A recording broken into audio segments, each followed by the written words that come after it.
बरुणेई सरकारी उच्च विद्यालयर वार्षिक क्रीड़ा पुरस्कार वितरण उत्सव जाजपुर जिला बिंझारपुर ब्लॉक अंतर्गत अन्यतम अग्रणी शिक्षानुष्ठान बरुणेई सरकारी उच्च विद्यालय बरुणेई सरकारी उच्च विद्यालयर वार्षिक क्रीड़ा पुरस्कार वितरण उत्सव 26 तारीख रविवार महासमर पालित हो जाइछि।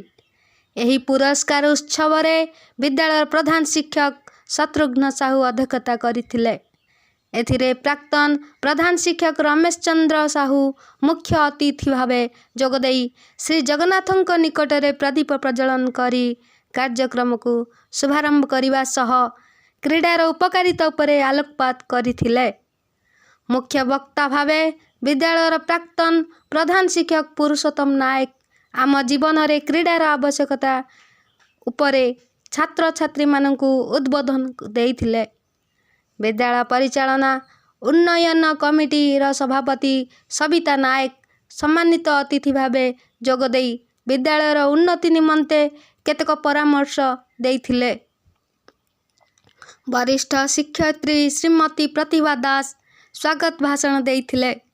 शिक्षयित्री सुचिस्मिता पाणिग्राही, संयुक्ता दास, स्मितांजलि दास, शिक्षक अंजन कुमार सेठी, शिक्षाकर्मी अशोक कुमार सामल, हेमंत कुमार राउल, श्रीकांत बारिक, सुभाष चंद्र जेना क्रीड़ा परिचालन रे सहयोग करथिले।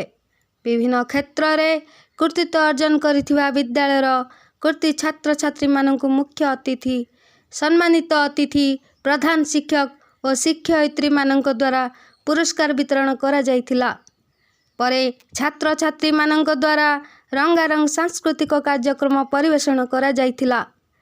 विद्यालयर समस्त शिक्षक और शिक्षयित्री परिचालना कमिटी सदस्य सदस्यवृंद अकुंठ सहयोग रे आयोजित एही सरस सुंदर उत्सव को ग्रामर बहु जनसाधारण उपभोग करथिले।